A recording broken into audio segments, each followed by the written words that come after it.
और बढ़ते आगे, कांग्रेस सांसदों का संसद परिसर में प्रदर्शन चल रहा है। विपक्ष ने सरकार पर निशाना साधा है। पेपर लीक के मुद्दे पर सरकार को विपक्ष ने पूरे तरीके से घेर लिया है।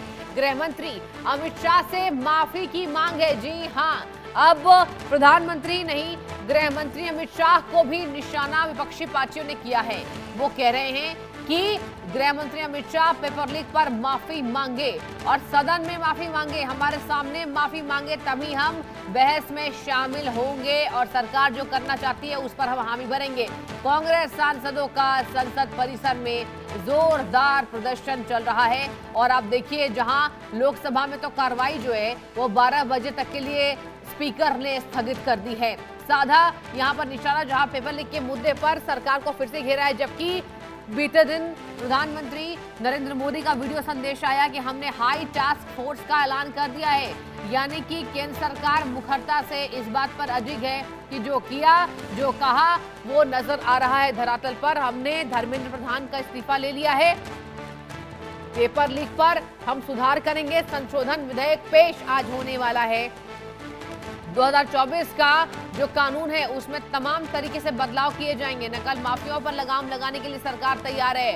पेपर लीक पर लगाम लगाने के लिए सरकार पूरी तरीके से सशक्त मोर्च पर नजर आ रही है। संसद का मॉनसून सत्र और जोरदार हंगामा जो है ये जोरदार हो रहा है। आप देखिए, तस्वीरें भी आ चुकी हैं जहां संसद परिसर में अब कांग्रेस का जबरदस्त हल्ला बोल है। लोकतंत्र, शिक्षा, आस्था, ये देखिए, ये जो पोस्टर्स आप देख पा रहे होंगे, ये कांग्रेस ने ये पोस्टर्स हाथों में लेकर तमाम सांसदों की मौजूदगी कांग्रेस के दिग्गज की है और यहां विपक्ष ने जोरदार अटैक सरकार पर किया है कि गृह मंत्री अमित शाह को तो माफी मांगनी चाहिए, प्रधानमंत्री नरेंद्र मोदी को भी माफी मांगनी चाहिए। विपक्ष जोरदार सरकार पर निशाना साधता नजर आ रहा है। मॉनसून सत्र लगातार हंगामे की भेंट चढ़ रहा है। आज भी 12 बजे तक के लिए स्थगित कर दी गई है। सबसे बड़ी बात यह हो जाती है देखना कि 12 बजे के बाद जब सदन की कार्यवाही फिर से शुरू होगी तो क्या चर्चा संभव है?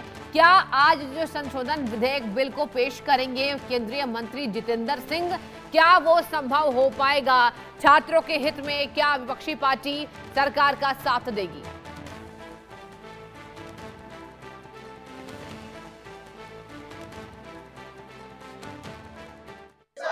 अभी हम संसद के मकर द्वार पर मौजूद है और यहाँ पर कांग्रेस सांसदों का लगातार विरोध प्रदर्शन चल रहा है। यहाँ पर आप देखेंगे प्रियंका गांधी समेत तमाम जो है कांग्रेस के सांसद मौजूद हैं और अमित शाह से हिसाब मांग रहे हैं। आप देखिए कि इनके बैनर में साफ तौर पर लिखा हुआ है कि लोकतंत्र, वोट चोरी, शिक्षा, पेपर चोरी, आस्था, चंदा चोरी, इस तरह के बैनर लेकर के लगातार अमित शाह से माफी मांगने की मांग कर रहे हैं, क्योंकि प्रियंका गांधी कह चुकी हैं कि ये जो पेपर लीक कानून ला रहे हैं इससे फायदा क्या होगा। लगातार जो है स्टूडेंट्स के खिलाफ जो है सो अलग अलग राज्यों में FIR दर्ज हो रहा है। तो ऐसे में आप देखिए लगातार जो है सो यहाँ पर मगर द्वार पर लगातार जो है विरोध प्रदर्शन कांग्रेस का जारी है और लगातार नारेबाजी की है। अब आप देखिएगा कि पप्पू यादव ने भी बैनर पोस्टर लेकर के आए। उन्होंने कहा कि 700 छात्र छात्राओं पर लाठीचार्ज हुआ। खास करके उन्होंने बिहार का भी मुद्दा लेकर के, पटना यूनिवर्सिटी का मुद्दा लेकर के यहाँ से लगातार जो है सो नारेबाजी करते हुए नजर आ रहे हैं और लगातार अमित शाह से जवाब मांग रहे हैं और कह रहे हैं कि आप जवाब दें कि आखिरकार इस तरह की हिंसा क्यों हुई। मनोहर केसरी, इंडिया न्यूज, दिल्ली। हमारे साथ JDU के कार्यकारी अध्यक्ष और राज्यसभा सांसद संजय झा जुड़ चुके हैं। संजय जी, प्रधानमंत्री ने हाई पावर टास्क फोर्स भी बना दिया है, लेकिन कांग्रेस का ये कहना है पहले माफी मांगे प्रधानमंत्री और गृह मंत्री, उसके बाद हम चर्चा की बात करेंगे। कांग्रेस को तो बार बार नाक रगड़ कर देश से माफी मांगनी चाहिए। जितना दिन सरकार चलाए और इतना लीक उनके समय में हुआ, क्या किए उस लीक के लिए बताना चाहिए। और जब ये बात आई तो कोई सरकार ने ईगो नहीं बनाया, सरकार ने इस मुद्दा को एड्रेस किया। उनके लिए सबसे बड़ा चैलेंज था कि इतने बड़े एग्जाम को दोबारा कराना, रिजल्ट निकालना, फेयर एग्जाम कराना, वो सरकार ने किया। जो स्टूडेंट थे उनसे बात किया, जो उनके कंसर्न थे उसको भी एड्रेस किया। और आज प्रधानमंत्री जी ने जो टास्क फोर्स का गठन किया है नंदन नीलेकनी जी की अध्यक्षता में, और जो उसमें अन्य लोग जो मान ली इसरो के चेयरमैन रहे या IT के मद्रास के डायरेक्टर हैं या हम लोग के यहाँ के चीफ सेक्रेटरी अमृतलाल मीना है, उसमें ह्यूमन इंटरवेंशन कम हो मैक्सिमम टेक्नोलॉजी का यूज हो, उस डायरेक्शन में सरकार ने इनिशिएटिव लिया है। अब मुझे लगता है आने वाले टाइम में इस टास्क फोर्स के द्वारा आप ऑलमोस्ट फुल प्रूफ एग्जाम होगा उस डायरेक्शन में। तो सरकार तो चीजों, अगर कोई मुद्दा आया वो तो मंत्री नहीं कर दिया, किसी स्टेट में कोई मुद्दा आया तो सरकार ने कवर अप करने की कोशिश तो किया नहीं, उसको एड्रेस किया और उसको फ्रंट से लीड करके उसको सेटल करने की कोशिश कर। लेकिन ये लोग जो इस मुद्दा में अपना रोटी सेकने का कोशिश कर रहे हैं, प्रधानमंत्री आवास में गुरिल्ला की तरह कूद करके जाके बैठ गए, कहा कहीं से कोई एक रे ऑफ होप मिले या अपना राजनीति चमका, लेकिन जनता तो बार बार दिखा रही है। इसलिए मुझे लगता है कि ये इशू सेटल्ड इशू है और आज से हाउस चलना चाहिए। अपेक्षा लोकसभा में पेपर लीक से जुड़े हुए जो है सो ठोस कानून लाया जा रहा है, जेडीयू का क्या स्टैंड रहेगा? नहीं, हम लोग बिल्कुल पक्ष में है इसके। जेडीयू पूरी तरह से जो प्रधानमंत्री जी का इनिशिएटिव है उसको अप्रिशिएट करती है। हाँ, और जेडीयू पूरी तरह से जो लोकसभा में बिल लाया जा रहा है, हम लोग तो बिहार से आते हैं। नीतीश कुमार जी के आने से पहले ये जो कांग्रेस के नेता घूम रहे हैं और आरजेडी वाले, बीपीएससी का चेयरमैन अरेस्ट हुआ पेपर लीक में। जो राजनेता के बच्चे हैं और डॉक्टर इंजीनियर बन रहे हैं, सब ये पेपर लीक का निकला हुआ है उस समय। धन्यवाद। Manohar Kesari, India News Delhi. BJP के वरिष्ठ नेता सांसद घनश्याम तिवारी जी हमारे साथ में मौजूद है।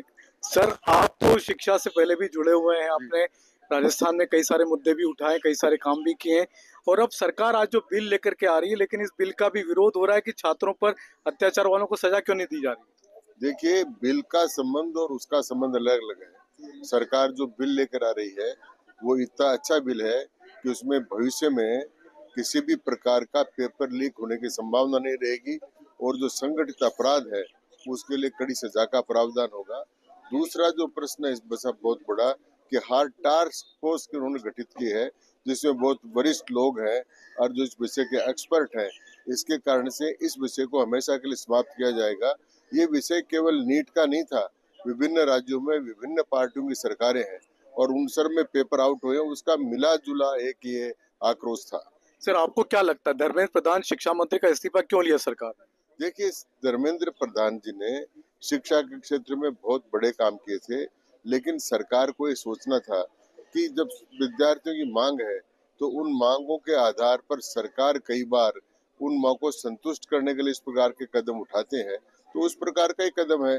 बाकी उन पर न कोई भ्रष्टाचार का आरोप था, न कोई अनियमितता का आरोप था। और बहुत से प्रांतों में इस प्रकार के पेपर लीक हुए हैं, किसी ने भी अपने मंत्री का इस्तीफा नहीं लिया, लेकिन इन्होंने त्याग करके एक उदाहरण प्रस्तुत किया। आपको लगता है प्रधानमंत्री छात्रों के प्रति संवेदनशील है, उनके लिए हित के लिए काम कर रहे हैं? प्रधानमंत्री लगातार इसमें लगे हुए हैं। रात को 12 बजे उन्होंने पहले अपील की थी कि बहुत बड़ा वो मैं कदम उठाऊंगा, उसके बाद में लगातार कदम उठाए उन्होंने सारी एनटीए के जो लोग थे उनको बर्खास्त कर दिया है और इसके अलावा उन्होंने हार्ड टास्क फोर्स बना दी है, कड़ा कानून लेकर आ रहे हैं, प्रधान जी का इस्तीफा स्वीकार कर लिया है। ये सब बड़े काम है। ये थे घनश्याम तिवारी जी, जिनका कहना है कि प्रधानमंत्री नरेंद्र मोदी छात्रों के प्रति संवेदनशील हैं और उन्होंने रात को 12 बजे भी वीडियो जारी करके उनके हित की बात कही। Sanjay Sharma, India News Delhi. और बढ़ते आगे